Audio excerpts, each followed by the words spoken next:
Welcome to Inside Carbondale. This is the podcast that brings you the latest information about projects and events going on in Carbondale. I'm Amy Fox, the Public Relations Officer for the City of Carbondale, and I'm joined by Jennifer Olson, the Interim Director of the Carbondale Chamber of Commerce. Thanks so much for joining me. Thanks for having me. And Carbondale is home to Southern Illinois University Salukis. Recently, there's been a big push to increase school spirit, not only on campus, but throughout the community as well. Jennifer, what is the Carbondale Chamber of Commerce doing to help the university? Well, I'll address that kind of in two sections because you have the chamber at large and then you have a subcommittee called Saluki Pride, and they kind of lead us in those efforts. So the chamber will provide letters of support when appropriate. We try to assist where we can with prospective student visits, things like providing greeters, providing welcome bags, coupons, etc.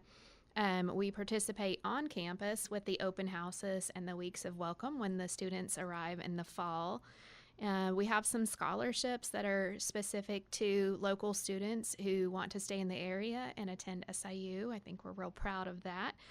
And to Saluki Pride, that committee is comprised of people from the university and people from the chamber and just some variety of volunteers. And they are right now working on developing a program to sell Saluki flags to businesses so that we can paint the town maroon when the students come back and on those key home games and whatnot. They're also putting together a program to offer Saluki game day shirts that would have one consistent logo on the front and the business logo on the back so that the businesses can have their employees wear maroon on those Fridays that are important to the campus. And last but not least, I think the thing that we're real proud of is the painting of the Pause project that you see when you come into town that gets lots of compliments. And why is it so important to encourage area businesses to rally behind the university and, of course, show Saluki spirit? Right. So I think the university, as everybody knows, is an important economic driver. You certainly have the people who are directly employed by the campus, but also a lot of our area businesses provide services and product to the university, so they are dependent to some level on that income.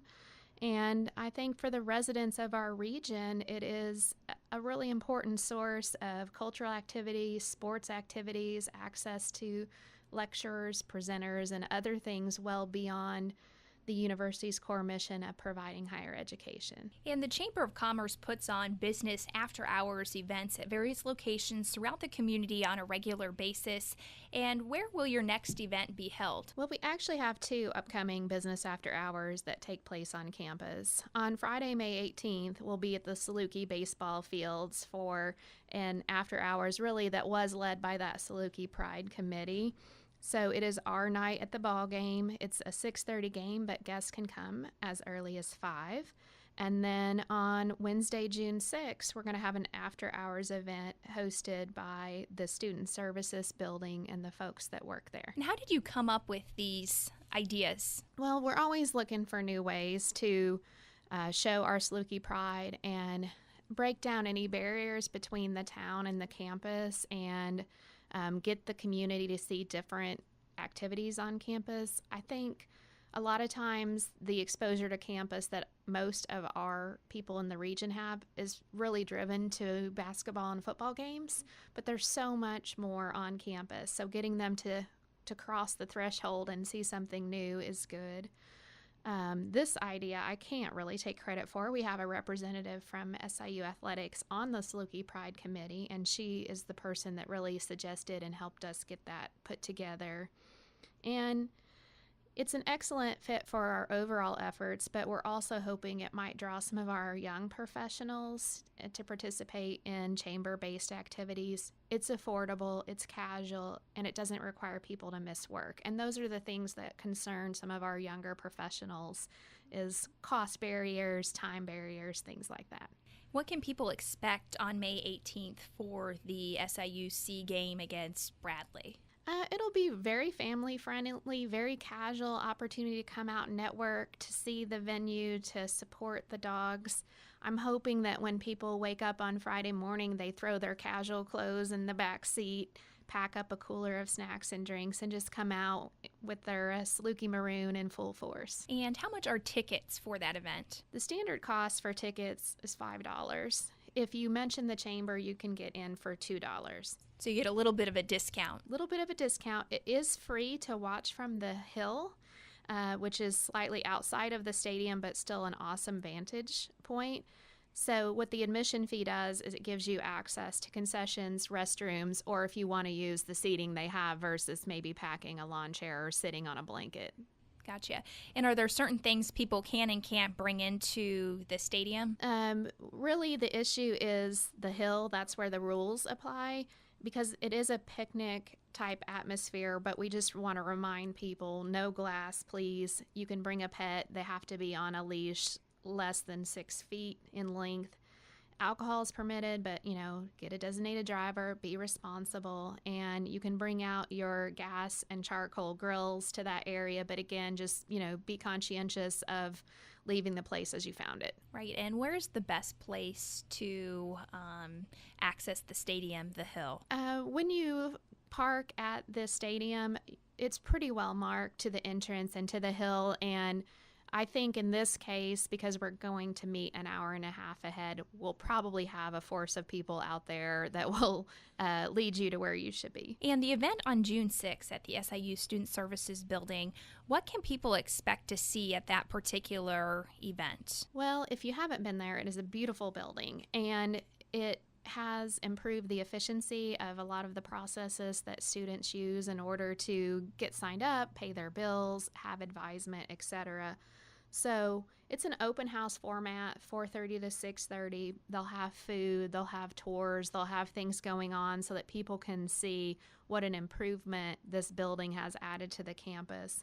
And I always like to emphasize when we talk about being on campus that there is free parking during that time of day out in front of the building, no decals required. So hopefully we can get people to come see that beautiful, beautiful building that is such an improvement from the old days of Woody Shuffle. And why is it so important to get chamber members on campus?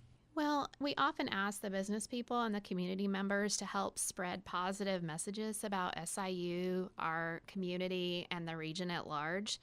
But you really want to get them the firsthand experience, get them on campus, let them see that the administration is investing in the campus and there are so many good things happening and so many improvements have been made.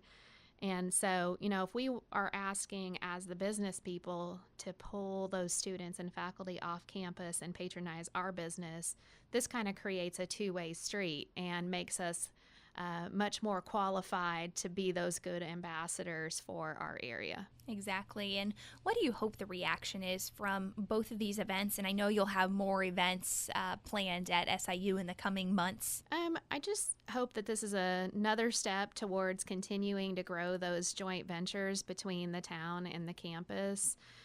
Business community, I know, really wants to do its part to see the university be successful. So getting those two groups to cross-pollinate, if you will hopefully just make that an easier process and a more successful effort. And if people would like to learn more about these events or maybe becoming a member of the chamber or getting involved somehow, how can they go about contacting you and your organization? Mm-hmm. They can visit carbondale.chamber.com. They can call us at 618-549-2146.